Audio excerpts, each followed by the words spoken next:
streets to screens, we make it real. More Ventures gives you the skill, building others' ventures strong and true. Your success starts here with you.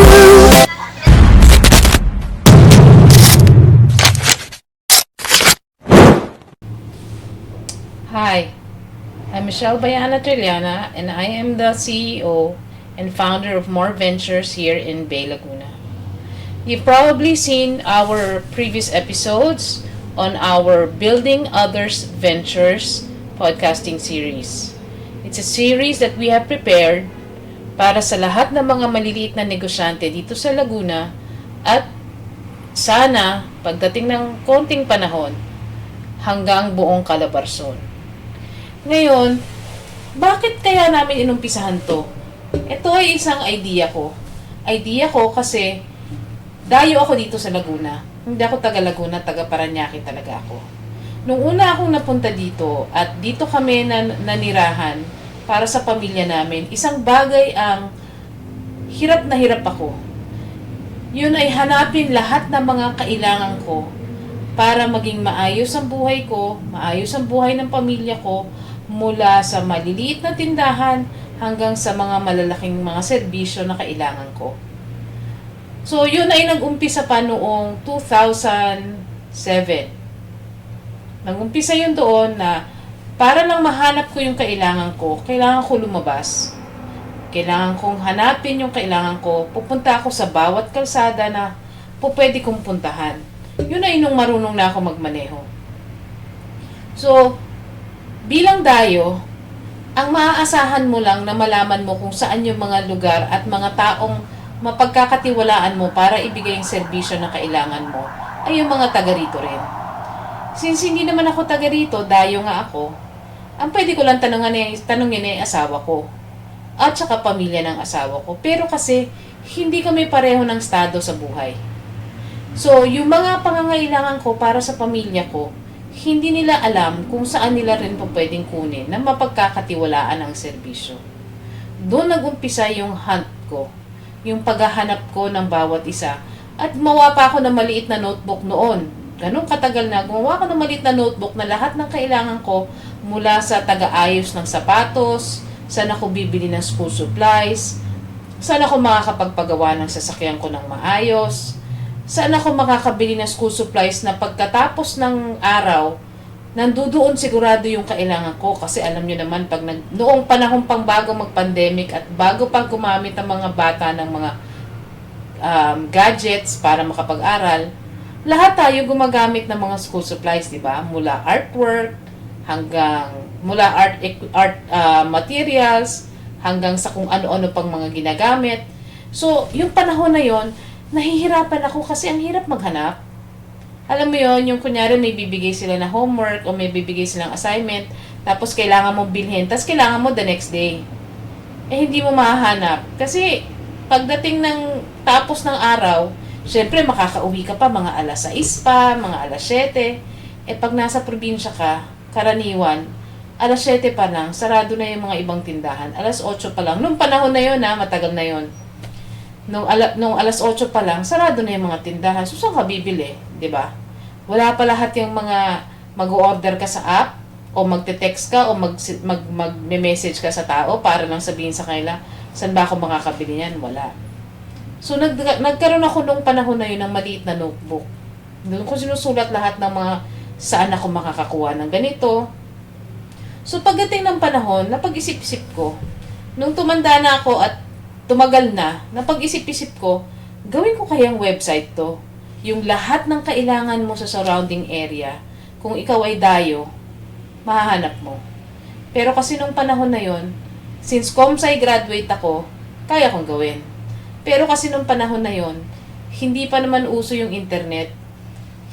Yung internet pa noon yung dial-up, yung pag tumawag ka sa telepono, tapos pag nakipag-connecta kayong dial-up networking, yung pala yung internet noon. So, mahirap. Inumpisahan ko yan, gumawa ako ng website noong 2007. Tinry ko yon. Pero hindi pa siya ganun kaganda. So, tinry ko siyang i-market, pero hindi kasi lahat ng tao may internet. So, hindi pa siya accepted. Yung mga nakakaalam lang, mga kaibigan ko, yung mga kakilala ko na tumulong sa akin para magawa yung mga listahan na yon, yun lang siya. Ngayon, meron na akong tindahan na sarili ko. Tinatawag kong More Ventures. Eventually, noong 2009, nagtayo ako ng kumpanya. Na may kasama akong 5 stockholders, nagtayo ako ng kumpanya. Yung kumpanya na yon, gumawa rin ako ng maraming websites. Para rin dyan sa purpose na yan. Para makagawa ng directory ng lahat ng mga tindahan at lahat ng mga negosyo sa surrounding area. Ano kaya matulungan ko lahat ng mga negosyante? 'Di ba? Yung matulungan ko sila na ayan, makikita kayo sa internet, mahahanap kayo kahit na sinong tao mahahanap kayo sa internet. Pero kasi nga, hindi pa naman lahat ng tao may internet noon at hindi rin lahat ng tao may gadget noon, hindi rin siya masyadong lumago. Sa totoo lang, nauna pa ako doon sa mga ginagamit nyo ngayong social media. Nauna pa akong gumawa ng website sa mga yan. Pero since nga Pilipino ako, nag-iisa lang ako, tapos hindi ako backed up ng maraming resources. Wala akong pera para ipang-market lahat yan. Ang meron lang ako yung mga kakilala ko na syempre may kanya-kanya rin trabaho. So sila lang ang gumagawa. Sila lang yung gumagawa ng paraan para lang rin makilala ako. Pero kasi para magawa mo yung lumaki ang negosyo mo, kailangan mo ng isang malaking makinarya. Para ka nangangampanya. Nangangampanya, kala mo iboboto ka, kala mo yung para sa botohan, ganong klaseng kampanya ang kailangan mo. And that costs a lot of money. So ngayon, nakapagtayo na ako ng negosyo ko na akin lang. Ang pangalan ng negosyo ko ay Merchandising, Organizing, Recreation, and Electronic More Ventures. Pinangalan ko yung ganyan kasi nga, yung pa rin ang nasa utak ko after all these years. Since 2007, yan pa rin ang nasa utak ko. Ang gusto ko pa rin, maabot ko yung bawat isang negosyante sa lugar namin at even more than the lugar namin. Tapos gagawin ko siyang directory na lahat mahahanap mo. Kasi usually, pag nagtingin ka sa Google, di ba? Pag nag-search ka, lalabas lahat yan eh. Pag sinabi mong Laguna, lalabas lahat yan. Mula Calamba hanggang sa dulong-dulo Laguna, Santa Cruz, San Pablo, lahat yan lalabas. Eh, ang gusto mo lang, mahanap mo yung dito lang sa area. So, mahirap, di ba? Tapos, pag pumunta ka naman sa social media, pag hinanap mo rin yung ganun, kunyari, hinanap ko lang Laguna lang na Bae. Pag hinanap ko lang yung Bae, lalabas lahat yan. Pati Calamba, pati Santa Cruz, pati Calauan, pati Los Baños, lahat yan lalabas. Eh, kung ang kailangan ko lang yung dito lang, kunyari, naghahanap lang akong tagalinis ng sapatos ko, pero lahat ng lalabas sa search engine, di ba? Lalabas lahat yun sa search. So, pahihirapan pa ako, maghahanap ako doon ng sangkaterbang mga lahat yun ikiklik ko bago ko mahanap yung kailangan ko. Maswerte pa kung kunyari, kung nakalista siya, kung hindi siya nakalista, wala siyang presence online, hindi ko siya mahanap. So, itong tindahan namin ngayon na tinatawag namin More Ventures, naisip ko, ituloy ko yun. Ituloy ko yung plano ko noon pa, na gumawa tayo ng isang directory kung saan lahat ng tindahan na meron sa lahat ng tindahan, lahat ng stall, lahat ng negosyo, sa bawat locality, magawa natin. Tapos malagay natin lahat ng produkto nila doon para kahit sinong naghahanap, alam nila kung saan nila hahanapin yung kailangan nila. Mula pamilya hanggang sa negosyo. So mula consumer hanggang business, mahahanap nila lahat ng kailangan nila. Hindi sila kailangan lumayo, pumunta pa sa saang lugar, magbabiyahe pa, dadagdag pa sa traffic, di ba? Kasi kung hahanapin mo, magbabiyahe ka pa, dadagdag ka pa sa traffic. Nung bata kasi ako, merong tinatawag na yellow pages. Doon mahahanap mo yon. Pero kasi, ngayong panahon na to, wala na masyadong gumagamit ng landline. Yung teleponong usually nagagamit nyo, hindi nyo na alam yun. Ang alam nyo ngayon, cellphone. So sabi ko sa sarili ko, yan ang problema. Kasi ang meron tayo noon, yung yellow pages, ang meron yan landline. Yung nakaka-afford lang ng landline, yun lang ang meron yan. Pero ngayon, marami nang may negosyong may cellphone, so kailangan meron tayo ng cellphone tsaka landline. Hindi naman magsasama yung dalawang yan, di ba? Hindi yan magsasama sa iisang lugar na gagawa sila ng isang direktoryo na lahat sila magkakasama. Kasi syempre, hindi yan, magkakompetensya yan eh. Hindi yan magsasama sa isang direktoryo. So, Nasa sa atin na, tayong private sector, tayo na ang gagawa ng paraan yan. Pero kung titingnan ninyo, ang paraan na meron tayo, foreign, 'di ba? Sa ibang bansa tayo nagre-rely. Sa social media ng ibang bansa tayo nagre-rely. Hindi naman para gumawa ako ng bagong social media para lang sa Pilipino. Hindi naman 'yun. Ang gusto ko lang kasi, magkaroon tayo ng online presence na alam na sa atin lang. Hindi naman para sabihin natin na dapat ang gobyerno ang gumawa niyan sa atin. 'Di ba? Gagawin na naman natin yung excuse na yon. Dapat ang gobyerno ang gumagawa niyan sa atin. Hindi. Siguro ngayon, meron na akong tindahan, meron na akong presence, nararamdaman ko na rin yung nararamdaman ng mga ibang nangungupahan, yung ibang nangnenegosyo. Alam ko na kung ano yung pakiramdam na gusto ko makita nyo kami. Gusto ko mapuntahan nyo kami para makita nyo naman kung anong meron mabibigay namin produkto at serbisyo. Sa totoo lang, mahirap magnegosyo sa panahon na to. Ang pinupunto ko lang, ang competition ngayon, iba. Kasi may competition ka na from the internet eh. So kung dati may tindahan ka lang at ikaw nakakapagbigay ng mga produkto na yon, ngayon yung mga tao kayang bilhin yung tinitinda mo sa tindahan mo through the internet. Right? So ngayon, ang iniisip ko, paano kung bigyan natin ng direktoryo lahat ng produktong nasa buong Calabarzon hanggang buong Pilipinas na alam nila yung direktoryong yon, Pilipinas lang. Yun yung plano ko. Tinry namin ngayon, wag naman sana may sumama ang loob sa sasabihin ko, pero ito ang totoong nangyari. Tinry namin pumunta sa isang government office. Sabi namin kung pwede ba kaming humingi ng tulong para sa endorsement sa bawat isang LGU na lalapitan namin para makahingi kami ng listahan ng mga negosyo. Ngayon, ang problema mo naman dyan, ang binabalik sa amin ay yung data privacy. Okay, naintindihan ko yung data privacy kasi kahit ako, negosyante ako, ayokong sasabihin nyo sa ibang tao yung personal kong mga impormasyon. Which is kung saan ako nakatira, kung anong personal cellphone number ko, personal landline number ko, kung ano yung mga iba pang personal na bagay. Yun ang data privacy. Pero business contact details yan. So, nung nanghingi kami, ayaw kami bigyan. Yun ang mahirap kasi nasa kanila yung buong listahan. Ngayon, kung ikaw ay kuha ka ng mga permiso para makapagpatayo ka ng negosyo, hindi kaya mas maganda rin kung makatulong ka para makilala yung mga negosyong yun. So ngayon, meron ng isang pribadong tao, merong isang pribadong kumpanya na gusto kayong tulungan para ma-promote yung lugar ninyo, pero ayaw nyo magbigay ng impormasyon. So, paano namin ipopromote yung mga negosyo? Iisa-isahin namin, pupuntahan namin bawat isang lugar. Babaybayin namin bawat kalsada para lang malaman lahat ng may negosyo. Hindi naman lahat ng negosyo merong signage sa labas. Yung iba dyan, sa bahay lang nagnenegosyo, yung iba dyan, walang signage sa labas. So, paano namin malalaman? Ito pang nakakatuwa. Merong mga ibang LGU nagbigay sa amin ng listahan. Pero kung titingnan namin, yung mga number na nakalagay doon na contact number, na business contact numbers ha, hindi tama. Ibig sabihin, hindi namin sila makontak. Ewan ko kung hindi talaga tama ang nilagay nila doon, pero hindi namin sila makontak. So, mahirap. 'Di ba?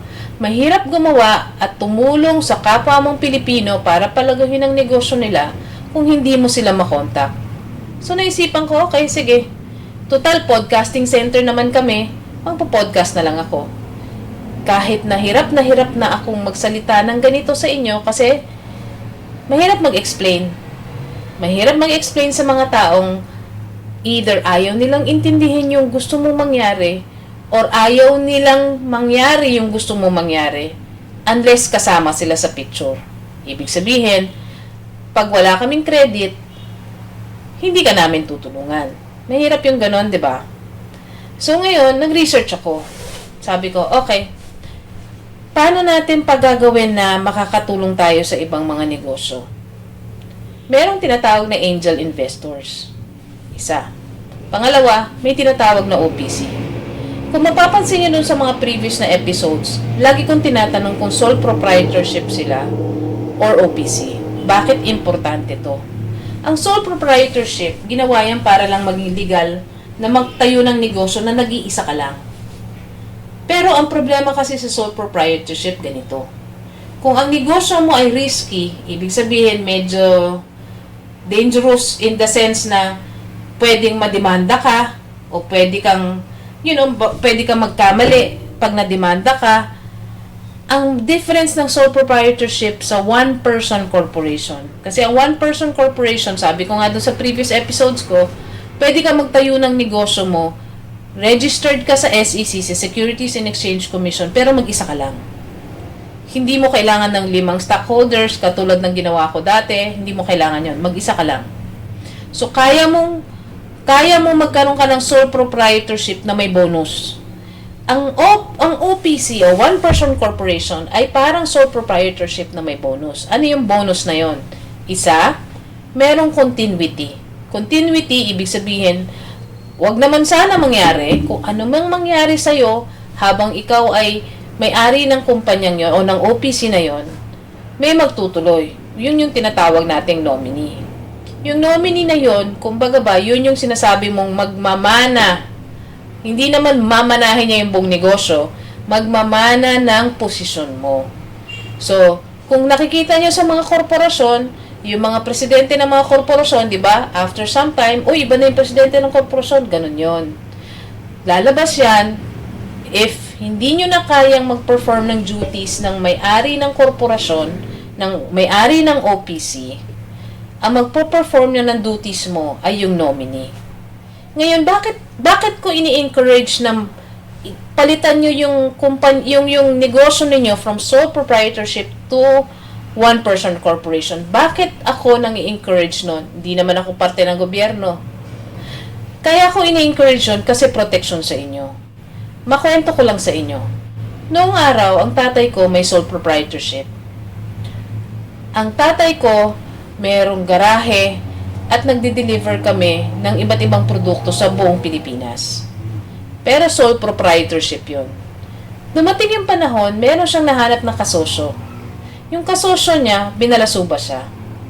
Tapos, yung kliyente niya, na ini-expect na ang nangyari kasi doon, yung kliyente ng tatay ko ay taga-ibang bansa. So, may kailangan silang i-deliver sa kanya. Ngayon, yung kasosyo ng tatay ko, ang ginawa, nilihis yung delivery. So, in a sense, kumbaga ba kinarnap yung delivery, o hindi naman karnap kasi barko yun eh. So, ninakaw yung delivery, nilipat ng pagdi-deliveran. Para kumita, sila lang. Sila lang ang kumita. Kumbaga ba ninakaw niya yung delivery, sila lang ang kumita doon. So, ang tatay ko, since siya ang may-ari ng sole proprietorship, siya yung dinemanda ng kliyente kasi ina-expect nila yung delivery. Dahil doon, dahil naka-sole proprietorship siya, dahil lang sa isang delivery, nung dinemanda siya, lahat ng assets namin nakuha. Bakit? Kasi ang sole proprietorship, ang ibig sabihin nun, lahat ng collateral mo sa negosyo mo, in a sense, parang kino-collateral mo lahat ng assets mo sa negosyo. So, if someone wants to come after you, kunyari, hindi ka tumapat sa kontrata, o kaya meron kang negosyo, yung negosyo mo ay nakapag-cause ng aksidente or something like that, or kunyari, pagkain, tapos dinimanda ka kasi feeling nila nilason mo sila, o nalason sila sa pagkain mo, ganun. Pwede ka nilang idemanda. Pag dinimanda ka nila, tapos nanghingi sila ng damages, yung damages na yon, kung sole proprietorship ka, pwede nilang kunin ang bahay mo, pwede nilang kunin ang sasakyan mo, pwede nilang kunin ang lupain mo. Lahat ng assets mo, pwede nilang kunin. Kasi sole proprietorship ka. Ibig sabihin, ikaw lang may-ari nun, so lahat ng assets mo ay considered part of your business. In a sense, pero hindi talaga ganon. Hindi talagang part ng business mo lahat ng assets mo. Pero since sole proprietorship ka, pwede nilang habulin yun. Walang boundaries ang pwede nilang habulin in terms of damages pagdating sa ganon. Ngayon, anong pagkakaiba niyan sa one-person corporation? Pag one-person corporation ka, pag may nagdemanda sa'yo, ang pwede lang nila habulin ay yung assets ng korporasyon. So, pag kunyari, tinayo mo yung one-person corporation mo na ang puhunan mo, ang capital investment mo ay 100,000, kahit na milyonaryo ka pa, ang pwede lang habulin ng taong nagdidemanda sa'yo ay 100,000. Hindi ka nila pwedeng habulin, hindi nila pwedeng habulin ang bahay mo, ang lupa mo, ang sasakyan mo, hindi nila pwedeng habulin lahat yun kasi hindi yun nakadeclare as asset ng korporasyon. Yan ang diferensya ng one-person corporation sa sole proprietorship. Sa sole proprietorship, pag may nagdemanda sa'yo, hagip lahat ng assets mo. Sa corporation, pag may nagdemanda sa'yo, ang pwede lang nila kunin sa'yo ay kung ano yung assets ng corporation. Other than that, wala na. So, protektado ang assets mo. Hindi ka mawawala ng bahay, hindi ka mawawala ng sasakyan, hindi ka mawawala ng pera sa bangko kung hindi nakapangalan yun sa pangalan ng korporasyon. So, yun ang difference. Pangalawa, may continuity. Yung sinabi ko nga kanina. So, yan yung mga bagay na importante. Kaya ako nag-i-encourage ng mga tao na ilipat nyo yung sole prop ninyo to an OPC, a one-person corporation. Madali lang naman yung proseso. Kung kailangan nyo ng tulong, kasama yan sa serbisyong binibigay ng More Ventures.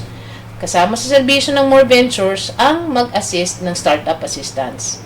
Yung startup, ang tinatawag namin kasi, technically, kahit sole prop kayo at matagal na kayo, hindi pa kayo nakaka-graduate papuntang one-person corporation. So, kung gusto nyo ng assistance in business, we can give that to you. Pangalawa, yung pagkuha ng accountant, importante yan sa negosyo ninyo. Natatandaan niyo yung ginawa last year. 'Di ba? Last year, naglabas sila ng memo na lahat ng negosyo ay kailangan magpalit na ng invoice. 'Di ba? From the official receipt, pinalitan nila lahat to invoice. Ngayon, gaano karami sa inyo, ako tatanungin ko sa inyo honestly, gaano karami sa inyo ang nakakaalam na kailangan yung palitan yung OR ninyo, official receipt ninyo into invoice. I'm sure marami sa inyong hindi nakakaalam nun at hindi nalaman yun kasi wala kayong accountant o wala kayong bookkeeper. Hindi nyo nalaman yun. So, ang pagkatapos nun, ang penalty noon ay alam ko nasa 21,000. Pag hindi nyo naabot yung deadline. Plus, hindi lang yun, meron pang kasama na magpiprint kayo ulit ng bagong resibo kung hindi nyo naabutan yung deadline na yun. Ngayon, kung naabutan nyo yung deadline, nasa stampan lang naman yung lahat ng resibo. So, yun ay isa sa mga bagay na po pwedeng panira sa negosyo ninyo. Yung mga bagay na gano'n na sila na dapat ang nakakaalam, sasabihin na lang sa inyo. Alam namin na akala ninyo lahat ng mga accountant, mahal. 'Di ba? Matutulungan namin kayo makahanap ng accountant na kaya ng budget ninyo. Lapit lang kayo sa amin, sa number na to, matutulungan namin kayong ihanap na accountant na malapit lang sa inyo at saka kaya ang budget ninyo. So, yan ang mga bagay na gusto naming matulungan kayo bilang mga negosyante. Kaya rin gusto ko rin malaman lahat ng mga negosyo within the whole Calabarzon at sana makaabot kami ng Luzon at saka ng buong Luzon at saka ng Visayas at saka Mindanao. Dahil gusto ko pong matulungan kayong lahat, ma-upgrade ninyo ang mga sole proprietorship ninyo para po hindi mangyari sa inyo yung mawawalan kayo ng lahat ng meron sa inyo dahil lang sa isa o dalawang pagkakamali. Yun po ang importante sa akin. Kasi hindi po aangat ang buhay ng Pilipino kung hindi po tayo magtutulungan. Sa totoo lang po, kung titingnan nyo ang Pilipinas ngayon, nung panahon ko, nung bata pa po ako, nasa third tayo sa ASEAN. Di ba po? Hindi na tayo nakabalik doon. Maraming taon na nakalipas, hindi na po tayo nakabalik doon. Bakit? Kasi nawala po yung isang bagay na kilala po ang Pilipino. Yung nagtutulungan po tayo. Ngayon, mas masarap po, magbabash na lang tayo lagi, magsisiraan, mag-iinsultuhan. Kami po, dito sa More Ventures, ang gusto namin mangyari, magtulungan po tayo. Tingnan nyo po yung thinking na to. Kung meron po tayong isang malaking directory ng lahat ng mga negosyo within the whole of the Philippines, di ba po mas madaling mang-engganyo ng mga foreigner na dito na lang mag-retire? Isipin nyo, pag dito sila nag-retire, dito papasok ang pera nila. Hindi na natin kailangan maghikayat ng sangkaterbang turista para pumunta dito. Kasi nandito na sila. Dito na sila nakatira. Araw-araw, bibili na sila ng pwesto dito. Dito na nila paiikutin yung pensyon nila at saka yung sangkaterbang ipon nila. All throughout the years na nagtatrabaho sila. So, eto po mga to, magbabago tayo ng direksyon, kumbaga. Kung dati ang habol natin, magpapasok tayo ng sangkaterbang turista sa Pilipinas, which is seasonal. Maiksing panahon lang sila pupunta dito. Summer nila o summer natin. Ilang buwan lang nakita na malaki yun. As compared doon sa papagandahin natin ang bansa natin para magmukha siyang kaaya-ayang gawing retirement place ng maraming foreigners. Di ba po ang ganda nun? Tayo yung puntahan nila. Ibig sabihin, gusto nila dito sa Pilipinas kasi alam nila, isa, matitipid nila yung pension nila at matitipid nila yung retirement. Yung retirement nila makakatipid sila. Pangalawa, alam nila na yung kailangan nila sa retirement ay mapupunan natin dito sa Pilipinas. Yung mga serbisyong kailangan nila, mapupunan natin. Pangatlo, papasok dito ang pera sa bansa natin. Pag pumasok ang pera sa atin dito, nang galing sa mga foreigners na magre-retire sa Pilipinas, malaki po ang kikitain ng mga Pilipino at mas marami pong negosyong matatayo ang mga Pilipino. Next topic natin, angel investors. Bakit po gusto ko rin yung directory na yon? Dahil po sa angel investors. Narinig nyo na po yung salitang venture capitalists. Yung venture capitalist po, sila po yung mga gustong tumulong at mag-invest sa mga malalaking korporasyon. Yun ay para ho dun sa mga intense capital based na ng mga negosyo. Pero sa mga maliliit pong negosyong to, meron po akong idea na gustong i-share sa inyo. Idea po na ewan ko kung meron na namang gagaya at makikikopya o makikinakaw. So, may idea po ako.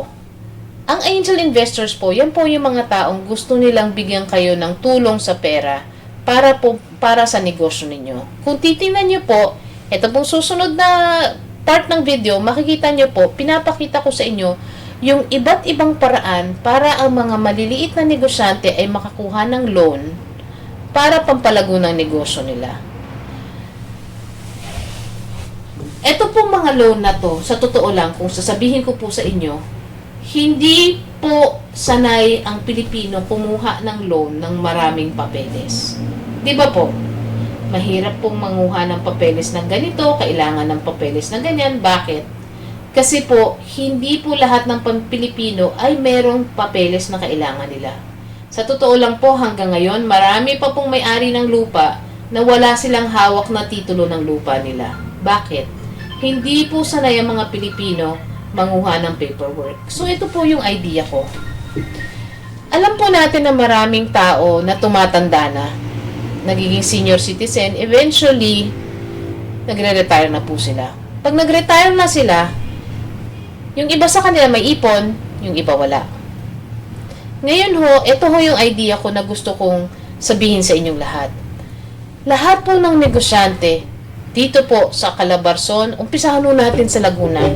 Kasi para medyo abot po namin. Lahat po ng negosyante dito po sa Calabarzon, di ba po kailangan nyo ng dagdag na kapital para lumaki ang negosyo ninyo? Meron pong tinatawag na angel investors. Ang mga angel investors po, sila po yung tumutulong magbigay ng kapital. Pero may kapalit po yun, syempre. Para pong ang naisip ko, ang mga negosyo po na nakapaligid dito sa Laguna at sa Calabarzon, ay magiging parang investments ng mga senior citizens na to. Kahit na ng mga kabataan. Kasi kung titingnan po natin, marami pong tao na hindi masyado magaling sa negosyo. O ayaw nilang magnegosyo kasi kailangan nila ng malaking kapital. Kayo po may negosyo na kayo pero kailangan nyo ng kapital. Di ba po? Marami po na mga bata dyan, na mga bagong graduate na maraming pera. Kasi nga po, sila nga, nakakabili sila ng mga kung ano-anong bagay at saka nakakabili sila ng bagong cellphone, buwan-buwan, o every time na yung bagong lalabas ng cellphone, meron sila. So, ibig sabihin may pera sila. Kung ito po mga batang to ay mahihikayat natin na mag-invest po sa mga negosyo ninyo, kahit konti, makakatulong po sa mga negosyo ninyo para mag-grow. Ang tawag po dito ay crowdfunding. Ang crowdfunding po ay nangunguha kayo ng maraming tao para magbigay ng pera para sa iisang purpose o isang goal. Ngayon, isa pa pong idea ko ay yung mga malapit ng mag-retire. Alam nyo ho yung retirement plan. Ito yung mga tao na meron silang extra na pwede lang ipang negosyo. Ang problema nila, iniisip nila kung anong itatayo nilang negosyo. Paano kung bigyan namin sila ng listahan ng mga negosyo na po pwede nilang bigyan ng extra capital? At the same time, yung extra capital na yon, kikita sila doon. So, example natin para lang maintindihan nyo yung proseso. Kunyari, may negosyo kayo. Kailangan nyo ng equipment para sa negosyo na yon. Yung equipment ay nagkakahalaga ng 100,000. Kung matutulungan po namin kayong makakuha ng 2-3 investor na magbibigay, angel investor na magbibigay sa inyo ng 100,000 para mabili yung equipment ninyo, hindi po ba okay lang kaya sa inyo na magbibigay rin po kayo, kumbaga ba parang profit sharing galing doon sa equipment na binigay, magpa-profit sharing po kayo doon sa angel investor na nagbigay sa inyo ng pampuhunan para doon sa bagong equipment. So, kunyari, sa bawat nabenta nyo na produkto doon sa bagong equipment na mabili ninyo, galing sa perang ininvest nila sa inyo. Kunyari, nakakapagtinda kayo ng bawat isang produkto ay 10 piso. Diba po? Yung 10 piso na yon, tabi nyo na po yung 3 piso para doon sa 3 nag-invest para doon sa sa machine na yon, sa equipment na yon. Kunyari, nakakapagtinda po kayo ng 100 produkto sa isang araw. So, yung 3 investor na po yun, sa isang araw, may 300 na sila. Diba po? So, sa 300 na yon, after isang buwan, magkano na po sila? Meron na po silang 300 times 30, that will be 9,000 pesos. So, meron na silang tagti 3,000 kung tama po ang math ko. Meron na po silang kinita na tagti 3,000 on that month, galing po sa tinda ninyo. Diba po? Yun po ay galing sa equipment na binigyan nila kayo ng puhunan para lang mapalago nyo yung negosyo ninyo. Magiging masama pa ba ho sa loob ninyo na magtabi ng 3 piso para dun sa 3 investor? Siguro naman po hindi na. Di ba po? Kasi kita nyo na po yung 7 piso. Wala naman po kayong nilabas na pera para lang kumkitain yung 7 piso. Pero lang doon sa raw materials na kailangan ninyo sa equipment. So siguro maganda na magkaroon tayo ulit ng ganito. Yung nagtutulungan tayo mga Pilipino. Kumikita ang negosyo ninyo at napapalago ninyo dahil meron kayong additional na capital na kailangan ninyo at meron din po kayong natutulungan ng mga nagtatrabaho na gustong makaipon ng pang-retirement nila. Yan po ay ang balak naming gawin. Yan po ang gusto naming mangyari dito po sa More Ventures. Magtulungan po tayo ulit ng mga Pilipino. Maghikayat po tayo ng mga foreigners dito sa bansa natin na bibigyan natin sila ng isang komprehensibong directory kung saan alam nila na okay, gusto ko dito sa parting to tumira kasi lahat ng kailangan ko nandito sa lugar na to. Yan po ang gusto kong mangyari po sa ating bansa. Ako po ay maliit na negosyante lang katulad ninyo, pero nangangarap po ako ng malaki para sa bansa natin. Gusto nyo pong makatulong sa amin? Kontakin nyo po kami dito sa number na to. Ibigay nyo po sa amin yung business details ninyo, business name ninyo. Papadalhan namin kayo ng detalya kung ano pong kailangan namin na impormasyon para maisama po namin kayo sa directory namin. At kung gugustuhin nyo rin po, pwede namin kayong bigyan ng libreng marketing. Iimbitahin namin kayo pumunta rito para sa isang podcast interview katulad ho ng mga napanood yung mga previous na interviews namin. I-interview ho namin kayo at bibigyan namin kayo ng libreng marketing para ho sa negosyo ninyo. Kontakin nyo lang ho itong number na to. All goods na po kayo. Maraming salamat po. Ako po ulit si Michelle Bayana Trillana, CEO and founder ng More Ventures sa Bay, Laguna. Maraming salamat po. Sana po maganda ang bagong taon nating lahat.